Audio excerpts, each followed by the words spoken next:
हिंदी में यूपीएससी की तैयारी से संबंधित प्रोग्राम्स को देखने के लिए सब्सक्राइब करें स्टडी IQ IAS हिंदी। नमस्कार दोस्तों, मेरा नाम है अभिनव कुमार बोरे और आज मैं आपके समक्ष लेकर प्रस्तुत हूँ एक बहुत ही गंभीर विषय पर चर्चा। और विषय क्या है? विषय है वास्तविकता में भारत में बढ़ते हुए इंसेफेलाइटिस अर्थात मानसिक रोग या मस्तिष्क में बेसिकली जब सूजन आ जाती है, इसे कहा जाता है इंसेफेलाइटिस। और ये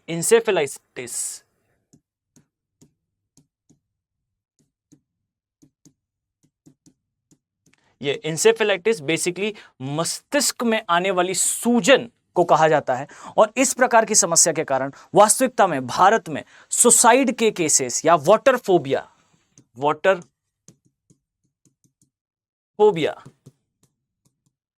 इसके केसेस बढ़ते हुए देखे गए हैं।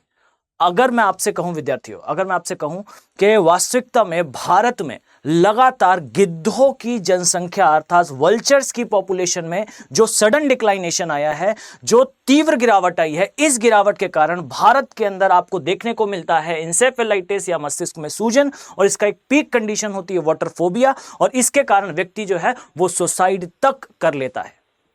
इस प्रकार की कंडीशन का गिद्ध की गिरती हुई जनसंख्या के साथ किस प्रकार का संबंध है और यह कैसे एक पर्यावरणीय आपदा बनकर, इन्वायरमेंटल डिजास्टर बनकर हमारे सामने प्रस्तुत है, इस विषय पर आज हम डिस्कशन करने वाले हैं। मैं डिस्कशन को स्टार्ट करूं उसके पहले इस सीरीज के बारे में मैं आपको बताना चाहता हूं।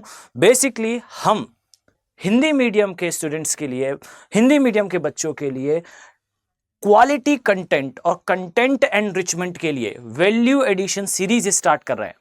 इसमें जितना स्टूडेंट्स का एंगेजमेंट होगा, इसमें जितना स्टूडेंट्स जो है वो हमारे साथ जुड़ना चाहते हैं, उसके अनुसार हम इस सीरीज की लेंथ को डिसाइड करेंगे। क्लियर? देखिए, इस सीरीज में हम डिस्कस करने वाले हैं कि वो कौन से विषय हैं, वो कौन से टॉपिक्स हैं जिन टॉपिक्स को आप अपने सिलेबस में ऐड करके या अपने सिलेबस के कन्वेंशनल पार्ट में ऐड करके अपने कंटेंट को एनरिच कर सकते हैं, अपने आंसर की क्वालिटी को बढ़ा सकते हैं। क्लियर? अब देखें, इस सीरीज के पहले पार्ट में आज मैं डिस्कस करने वाला हूं कि भारत में जो मस्तिष्क के रोगों से संबंधित डिजीजेज हैं, और आप कह सकते हैं स्पेसिफिकली रेबीज हो गया, इस डिजीज के बढ़ते हुए केसेस और भारत में गिरती हुई गिद्धों की जनसंख्या, इनके बीच में किस प्रकार का संबंध है। बच्चों, इस चीज को समझने का प्रयास करें कि भारत में बेसिकली विश्व के, अगर मैं आपको स्पेसिफिकली ये डेटा दूं तो ध्यान से देखिएगा, पूरे वर्ल्ड के जितने भी रेबीज के केसेस होते हैं, इसका नियर अबाउट 36% टू अराउंड 40%, और ये डेटा मैं बोल रहा हूं फ्रॉम WHO, इसका कहना है कि विश्व में जितने भी रेबीज के केसेस होते हैं, इसका नियर अबाउट 36 से 40% केसेस मात्र भारत में देखने को मिलते हैं। और शॉकिंग डेटा क्या है बच्चों, आप देखेंगे कि साउथ ईस्ट एशिया यानी कि दक्षिण पूर्वी एशिया के कुल मिला के 65 से 70% केसेस रेबीज के ये भारत में देखने को मिलते हैं। और क्या कारण है कि भारत में ही रेबीज के केसेस इतने ज्यादा हैं, और इस रेबीज के केसेस का भारत में वाटर फोबिया या हम कहें इंसेफेलाइटिस के साथ क्या संबंध है, और इससे होने वाली डेथ काफी क्रूशियल होती है, देखने में काफी भयावह दिखती है, और इस प्रकार की कंडीशन में व्यक्ति जो है अंत में सुसाइड कर लेता है। अब क्या है ये संबंध, ये हमारी चर्चा का विषय है। क्लियर? अब देखें मैं इस सीरीज को स्टार्ट करूं उसके पहले एक इंपॉर्टेंट अनाउंसमेंट है। बच्चों ध्यान से देखें, यूपीएससी के हिंदी मीडियम के स्टूडेंट्स के लिए स्टडी IQ लेकर आया है P2I बैच, यानी कि प्रीलिम्स टू इंटरव्यू बैचेस। ये हिंदी मीडियम स्पेसिफिक के लिए होंगे, और इन बैचेस में लाइव क्लासेस पढ़ाई जाएंगी। इसके अलावा आपको नोट्स, 1-to-1 मेंटरशिप, और इसके साथ टेस्ट सीरीज भी सभी छात्र छात्राओं को उपलब्ध कराई जाएगी। क्लियर है? इसका कॉस्ट नियर अबाउट 70,000 है, बट AK लाइव कोड आप यूज करके इसे 29,999 नियर अबाउट 30,000 में प्रिवेल कर सकते हैं। हमारे साथ इस बैच में जुड़ें और अपने सिलेक्शन को प्रथम प्रयास में इंश्योर करें। क्लियर? तो चलिए हम वापस आते हैं अपने टॉपिक पर। ध्यान से देखिए, जो मैंने आपको बताया कि भारत में इंसेफेलाइटिस या वाटरफोबिया के केसेस का गिद्धों की गिरती हुई जनसंख्या के साथ क्या संबंध है? तो बच्चों मैं आपसे एक प्रश्न पूछना चाहता हूं। आई थिंक आप सभी ने नोटिस करा होगा 1980s के लिए मैं एक कथन कहता हूं, आपने शायद एथिक्स में सुना होगा, सिनेमा समाज का दर्पण होता है। यानी कि आप अगर सिनेमा के बारे में किसी समय काल में क्या घटनाएं चल रही थी, क्या इश्यूज थे, अगर इसके बारे में जानना चाहते हैं तो उस वर्ष के या उस दशक के सिनेमा को ध्यान से देखें। आपको वो सिनेमा उस समय की परिदृश्य को स्पष्ट रूप से दिखाता है। 1990 से 1980 से 80-90 के बीच में अगर आप देखें तो आप पाएंगे कि इस दशक में आने वाली मूवीज में आपको एक कॉमन थिंग दिखेगी कि वहां पर एक डाकू हुआ करेगा और वहां उस क्षेत्र में आपको इस प्रकार से गिद्ध दिखाई देंगे। मतलब एक क्षेत्र से जो है डाकुओं की एक रैली जा रही होगी, ऊपर जो है वो गिद्ध दिखाई देंगे। यानी कि जो गिद्ध थे 1990 से 1980 से 90 के दशक में इनकी जनसंख्या भारत में बहुत अधिक थी। और अगर मैं आपसे कहूं कि 1980 से 90 के बीच में भारत में जो गिद्धों की जनसंख्या थी, ये गिद्धों की जनसंख्या नियर अबाउट 2 से 3 लाख इसके बीच थी। और इस दशक के पश्चात भारत में गिद्धों की जनसंख्या में सडन डिक्लाइनेशन आया। अचानक से भारत में गिद्धों की जनसंख्या गिरना प्रारंभ हुई। और शॉकिंग चीज यह है कि 1991 अर्थात 1991 से 2002 इन 10 से 11 वर्षों के अंतराल में भारत में मिलने वाले 97% गिद्धों की जनसंख्या में कमी आई है। यानी कि लगभग 97% गिद्ध समाप्त हो चुके हैं भारत में। जहां एक दशक में लाखों में इनकी जनसंख्या थी, आज ये हजारों में रह गई है। क्या कारण है इसके पीछे का? क्या रीजन रहा कि भारत में गिद्धों की जनसंख्या में इतनी ज्यादा कमी आई और कैसे इस कमी का हमारे जीवन के साथ सीधा संबंध है, इसे हम आज डिस्कस कर रहे हैं। ध्यान से देखिए बच्चों, ये जो दशक था 1990 का जो दशक था, यानी कि मैं स्पेसिफिकली कहूं तो 1991 का जो ईयर है, इस ईयर के बारे में शायद आपने कुछ ना कुछ सुन रखा होगा। आई थिंक आप सभी जानते होंगे कि भारत में इस वर्ष आया था एलपीजी, लिबरलाइजेशन, प्राइवेटाइजेशन और ग्लोबलाइजेशन। इस समय भारत ने जो एलपीजी करा, लिबरलाइजेशन करा, इससे भारत को क्या प्राप्त हुआ? तो बच्चों ध्यान से देखिएगा, इससे हमें इकोनॉमिक ग्रोथ मिली, परंतु बाय प्रोडक्ट के रूप में, सह उत्पाद के रूप में एलपीजी ने भारत को और भी कुछ दिया। जैसे एलपीजी ने दिया कैंसर, एलपीजी ने भारत को दिया pollution, just a second, LPG ने भारत को दिया बहुत सारे जीवों की जनसंख्या में कमी। इनको IUCN का पार्ट बना दिया। आई थिंक आप सभी को पता होगा, IUCN है international union for conservation of nature, और ये पृथ्वी पर संकटग्रस्त प्रजातियों के लिए एक लिस्ट इशू करती है जिसे कहा जाता है रेड डेटा बुक। और इस रेड डेटा बुक में संकटग्रस्त जीवों की प्रजातियों को मेंशन करा जाता है। और याद रखिए, एलपीजी ने हमें कैंसर दिया, एलपीजी ने हमें पोल्यूशन दिया, एलपीजी ने हमारे पर्यावरण को तबाह करा। यह एलपीजी बेसिकली भारत में जिस वर्ष आया, उस वर्ष के बाद से 2002 तक भारत के अंदर बहुत सारे गिद्धों की मृत्यु हुई। और इस मृत्यु के पीछे का मुख्य कारण था, as you can see in the slide also, यहां देखें ध्यान से, आपने शायद ये एड देखा होगा। ये एड दिखाता है कि भारत में जो मूव है, वॉलिनी है, या ऐसे बहुत सारे पीड़ा निवारक जो ड्रग्स होते हैं, इन ड्रग्स में बेसिकली यूज होता है डाइक्लोफेनेक। फाइन, अब क्या है ये डाइक्लोफेनेक? तो बच्चों ध्यान से समझिएगा कि बेसिकली डाइक्लोफेनेक ये एक ड्रग होती है जो पशुओं को दी जाती है। यानी कि आज हम डाइक्लोफेनेक को देख पा रहे हैं कि डाइक्लोफेनेक यूज हो रहा है ह्यूमंस के लिए, बट वास्तविकता में डाइक्लोफेनेक नाम की ये जो ड्रग है, ये दी जाती है पशुओं को, और पशुओं के लिए ये होती है दर्द निवारक। क्लियर? अब आप पाएंगे कि समय अंतराल के साथ भारत में डाइक्लोफेनेक ड्रग काफी फेमस हुई। और जब ये फेमस होना प्रारंभ हुई तो धीरे धीरे करके इसका यूज इतना ज्यादा होने लगा कि भारत में जब भी किसी पशु की मृत्यु होती थी तो उस समय उस पशु की बॉडी के अंदर बहुत हाई लेवल में डाइक्लोफिनेक प्रेजेंट होता था। और ये जो डाइक्लोफिनेक होता था, अब ध्यान से समझिएगा, जनरली स्टूडेंट्स को क्या लगता है कि डाइक्लोफिनेक के कारण जो वल्चर है इसकी डेथ हुई है, बट कैसे? तो ध्यान से समझिएगा, ये जो डाइक्लोफिनेक रिच बॉडी है, इस बॉडी को जब कंज्यूम करता है क्या? गिद्ध। तो याद रखिए गिद्ध क्या होते हैं? तो गिद्ध वास्तविकता में होते हैं,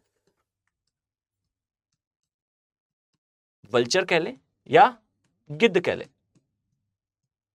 ये होते हैं स्कैवेंजर्स या आप कहें मृत भक्षी। और ये जो मृत भक्षी जीव हैं ये डेड बॉडीज को खाते हैं। अब हो क्या रहा था कि जब गिद्ध मृत भक्षी अर्थात डेड बॉडीज को खा रहे थे, फाइन, तो इन डेड बॉडीज के अंदर डाइक्लोफिनेक के उच्च स्तर के कारण हाई डोजेस जा रहे थे किसके अंदर? गिद्धों के अंदर। और गिद्धों के अंदर हाई डोज ऑफ डाइक्लोफिनेक अर्थात डाइक्लोफिनेक के बहुत ज्यादा कंजम्पशन के कारण कोई एलर्जी नहीं थी बच्चों। वास्तविकता में हुआ यह था कि गिद्धों की किडनी फेल होना प्रारंभ हो गई थी और गिद्धों की किडनी फेल होने से मास लेवल पे गिद्धों की जनसंख्या या गिद्धों की मृत्यु होना प्रारंभ हुई। और गिद्धों की मृत्यु होने से अब किस प्रकार से मानवों में इंसेफेलाइटिस बढ़ रहा है, यह हमारे जानने का एक विषय है। यानी कि यहां तक का आई थिंक आपने न्यूज में सुन रखा होगा कि गिद्धों की मृत्यु डाइक्लोफिनेक के कारण होती है, बट याद रखें डाइक्लोफिनेक से गिद्धों को एलर्जी नहीं है। गिद्धों को समस्या यह है कि एक्सेसिव डोज हो रहा है डाइक्लोफिनेक का। याद रखिए, अगर मैं आपसे कहूं कि किसी व्यक्ति को बुखार है, फाइन, उसको दिया जाता है पैरासिटामोल, तो उसके लिए एक दवाई की तरह कार्य करेगा। परंतु अगर किसी व्यक्ति को बुखार ना हो और एक्सेसिव डोजेज में उसे दिया जाए पैरासिटामोल, एक दिन में एक गोली या 2 या 3 पर्याप्त होती है, उसे 300-400 गोली खिलाई जाए, तो याद रखिए उस व्यक्ति की हार्ट अटैक से नहीं तो किडनी फेलियर से मृत्यु हो जाएगी। बस इसी कुछ प्रकार की कंडीशन है हमारे गिद्ध के साथ। क्लियर?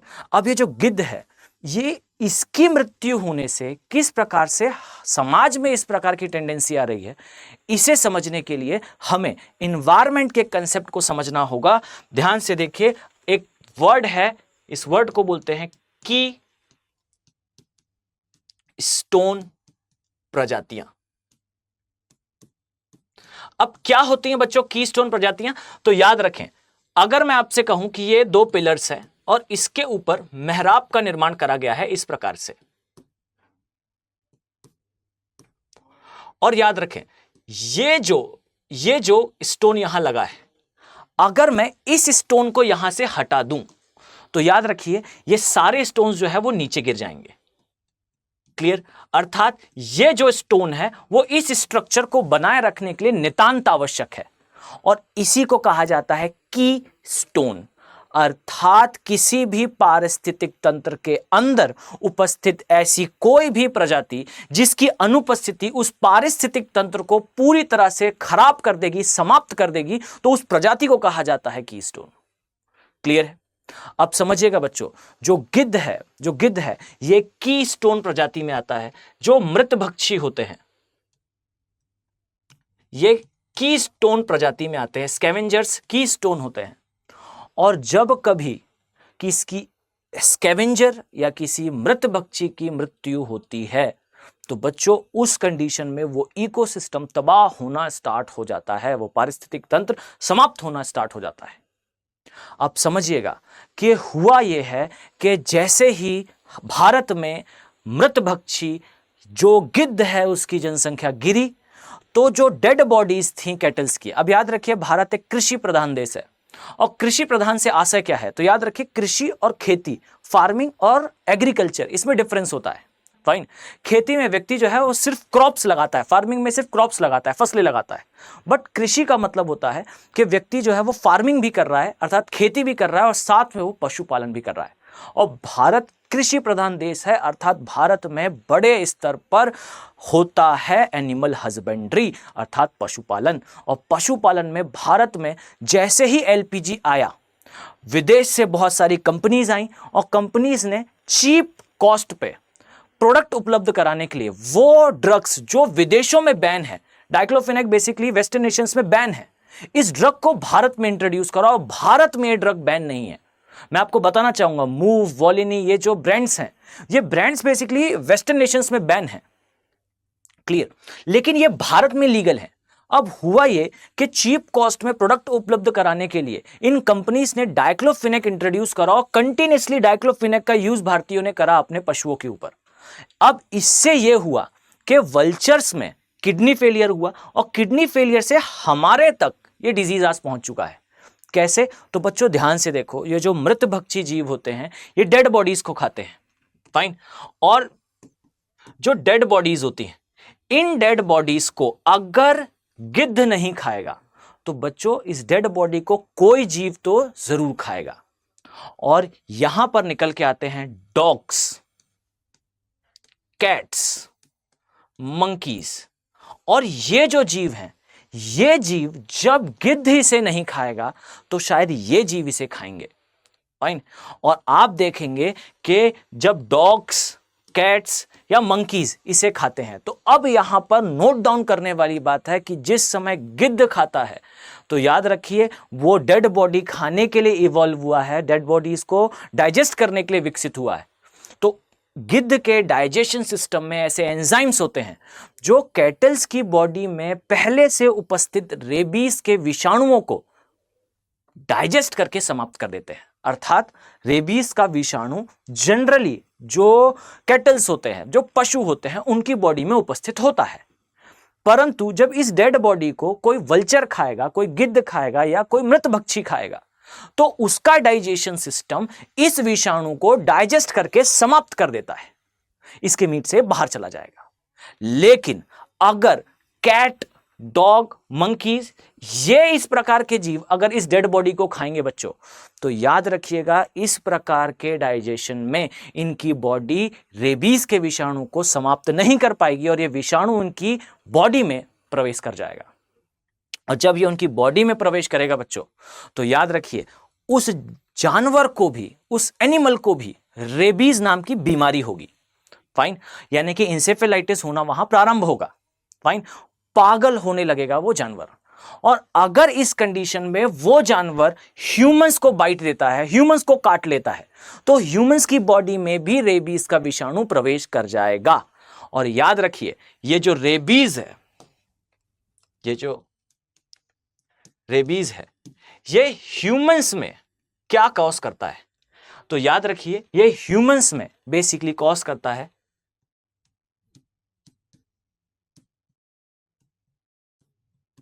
इंसेफेलाइटिस, या कभी कभार ये कॉज करता है वाटर फोबिया। तो याद रखें बच्चों, याद रखें बच्चों, हमने इकोसिस्टम से हटाया किसे? गिद्ध को। और गिद्ध क्यों हटा? क्योंकि हमने यूज करा डाइक्लोफेनेक। डाइक्लोफेनेक के एक्सेसिव यूज से गिद्धों की जनसंख्या गिरी। गिद्धों की जनसंख्या गिरने से मृत भक्षी की अनुपस्थिति में इसे अन्य जीवों ने खाया, और जब इसे अन्य जीवों ने खाया बच्चों, तो इन जीवों के अंदर प्रवेश कर गया रेबीज। इन जीवों को भी हुआ रेबीज, और ये रेबीज वाले जीवों ने जब ह्यूमंस को काटा, ह्यूमंस को बाइट दी, तो ह्यूमंस में भी आया क्या? रेबीज। और इसके साथ भारत में एक सीरीज ट्रिगर हुई जहां मास लेवल पे रेबीज के केसेस देखने को मिलते हैं। डेटा चौंकाने वाला है बच्चों, देखे ध्यान से। मैंने जैसा पहले बताया, WHO का कहना है, मैं यहां स्लाइड में आपको दिखाना चाहता हूं, ध्यान से देखिए, ये डेटा है रेबीज के cases in India. As you can see here, यहां आप देख पाएंगे कि नियर अबाउट 36% वर्ल्ड के रेबीज के केसेस भारत में हो रहे हैं। और इसी प्रकार से आप देख पाएंगे कि साउथ ईस्ट एशिया में बीते कुछ वर्षों में ये जो ट्रेंड है, ये भारत की तरफ ज्यादा शिफ्ट होता हुआ दिख रहा है। क्या भारत बांग्लादेश, इंडोनेशिया या श्रीलंका इससे पीछे है? Answer is no. याद रखिए इसका मुख्य कारण है भारत के अंदर लैक ऑफ पॉलिटिकल विल, इस चीज को सुधारने की इच्छा शक्ति। और इसी इच्छा शक्ति को दूर करने के लिए, इसी इच्छा शक्ति की कमी को दूर करने के लिए भारत सरकार ने, अब आपके लिए करंट का एक टॉपिक है, इसे कहा जाता है MOP, MEFCC। इसे नोट डाउन करें बच्चों, ministry of environment, forest and climate change. ये एक सेपरेट मिनिस्ट्री है, इसे एस्टेब्लिश करा है गवर्नमेंट ऑफ इंडिया ने, और इसने अपना एक एक्शन प्लान निकाला है, इसे कहा है वल्चर एक्शन प्लान।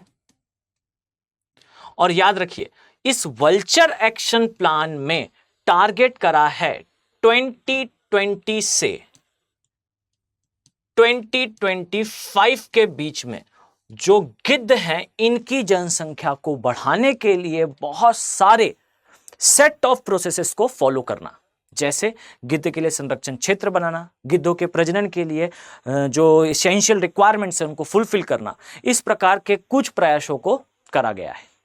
अब यहां पर ध्यान देने योग्य है कि भारत के अंदर बीते वर्षों में जो गिद्ध के संरक्षण के लिए चलाए गए कार्यक्रम हैं, ये बहुत ज्यादा सक्सेसफुल नहीं रहे हैं, और इनके सक्सेसफुल नहीं होने के जो कारण थे, उन कारणों को दूर करने के लिए बच्चों इस मिनिस्ट्री ने सेपरेट एक्शन प्लान बनाया है।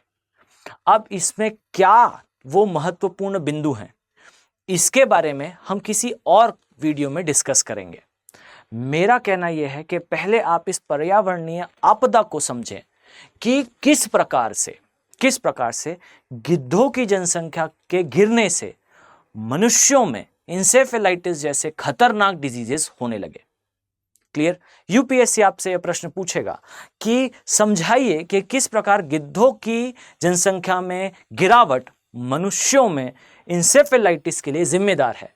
तो इसका आंसर बहुत ही सिंपल है आपके लिए। अब कैसे है? तो बच्चों सिंपल सा लॉजिक है, जो गिद्ध हैं ये की स्टोन होते हैं। की स्टोन होने के कारण अगर इनको हटाया जाएगा तो पारिस्थितिक तंत्र जो है वो समाप्त हो जाएगा, कंप्लीट डिस्ट्रक्शन होगा, और इस डिस्ट्रक्शन को रोकने के लिए हमें उस प्रजाति को पुनः वहां लाना होगा।